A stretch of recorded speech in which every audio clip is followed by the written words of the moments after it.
Ladies and gentlemen, this next story that I'm about to tell you is the racism in the mental health industry. So, Black psychologists are going to give an insight of what it's like, but we know it's what, come on, this country will die before it lets go of any racism. They won't do it. So, I'm not surprised that it's in this industry, but it's not a good thing because there are many that are mentally ill, real mental illness, not the kind you suddenly have because you got caught committing a crime. I'm not talking about that. All right. So,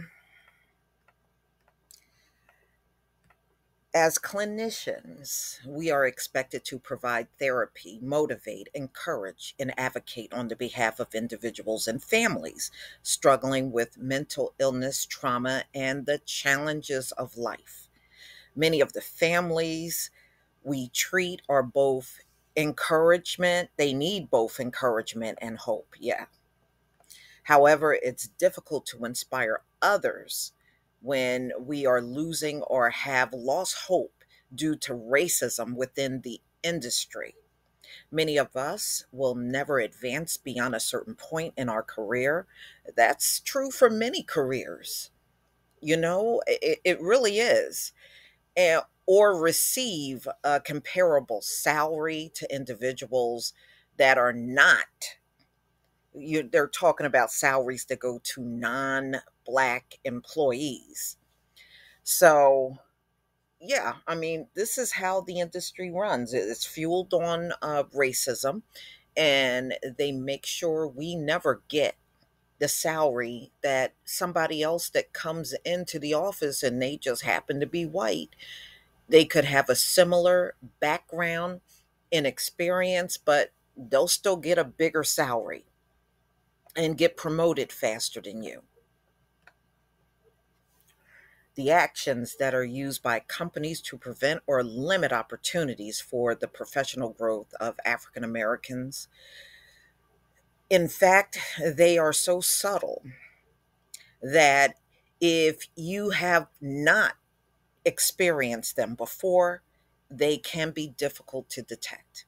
If you have experienced it before, you are more likely to ask yourself, am I seeing and feeling what I think I'm seeing and feeling? All right. So, according to research based on an analysis of the member account maintained by Jobs website, African American mental illness clinicians make an average of $46,982 annually, the lowest average salary of any ethnicity tracked by the company. In contrast, Asian mental health clinicians earn the highest. They make 53,691.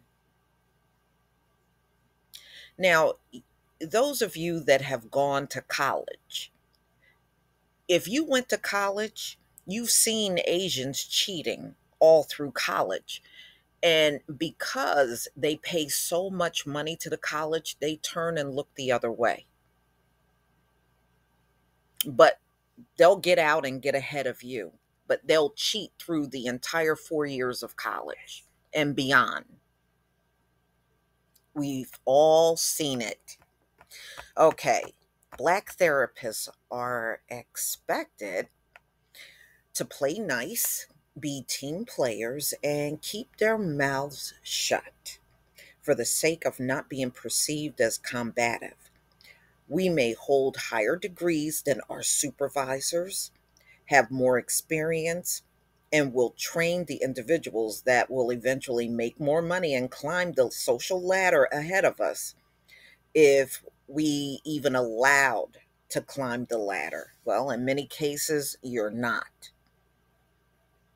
This is why so many people within the Black community created their own jobs and started their own businesses during the lockdown. Work-based gaslighting could look like a position that has been filled that you weren't aware was available, but individuals that look differently know the position is open, applying for a position and not receiving an acknowledgement of application, never receiving an interview, or receiving an interview that repeatedly gets rescheduled due to time conflicts on the part of the interviewer, that is ultimately canceled, and an announcement for hire is sent out to all staff in the email.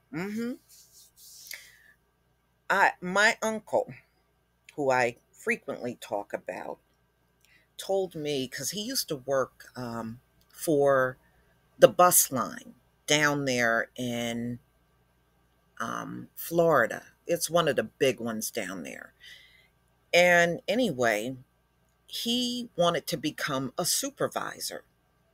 He said he took the test and they just told him he did not pass the test. And he said something inside of him knew he passed the test. So he was asking to see his results. They didn't let him see the results, but they picked a white person to be the supervisor. Never showed results, even when he requested to see the test results. So he took the test again.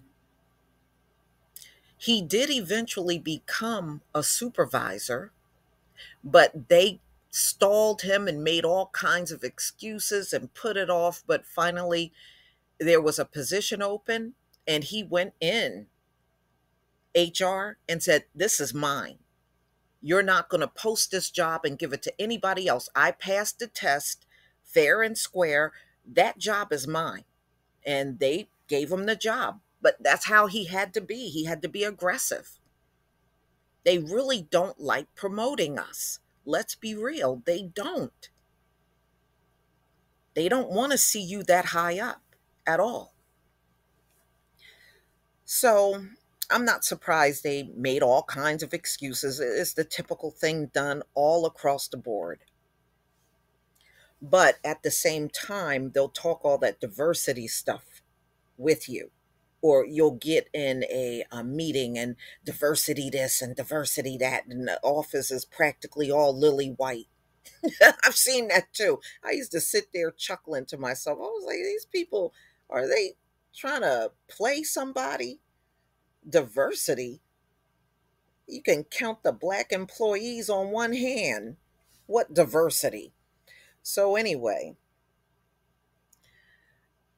unfortunately, people that are not in the field of social, behavioral, and mental health, may not understand. But I think we do understand these things because, no matter where you work, you have seen these things happen, where they're very particular about who gets promoted, and they never seem to pick the best person either. It's just the person that looks just like them. So, people may not be aware that there are gatekeepers to success and advancement. We try to build our clients while being diminished simultaneously. Ironically, mental health professionals are encouraged to meet the client, and meaning providing individual care for their unique experiences as it relates to diagnosis, race, culture, socioeconomic status, etc. To put it plainly, we are expected to understand and take into account the nuisance of individuals' behavior and lived experiences. What others fail to see or refuse to see, we have no choice but to see and experience. How many other people can say they were hired based upon their phone interview, in person interview, resume, or experience, only to show up for their first day of work, and everyone else is asking, "Why are you here?" And why are you here? I know what you're thinking. If they interviewed you, you shouldn't shouldn't they know that you're black? The short answer is yes. I was interviewed along with a woman that shared the same first and similar last name. My work experience was more expansive than hers. I was told via a phone that my selection for the position was made. My resume, my degrees. Mm-mm-mm. I should have taken the hint that something was going on. When the black delivery man made his drop off of packages to my office on my first day, he appeared shocked. I was recently hired by this organization, even responded in a whisper. I didn't realize they hired people like you, like me, for your type of position. I sat with my mouth open. So she was like, when he finished delivering the package, he said his final goodbye, "Be safe, sister." Grappling with what I was told by the delivery guy, I began to think back on all the stares I received from other staff members when I entered the office earlier that morning.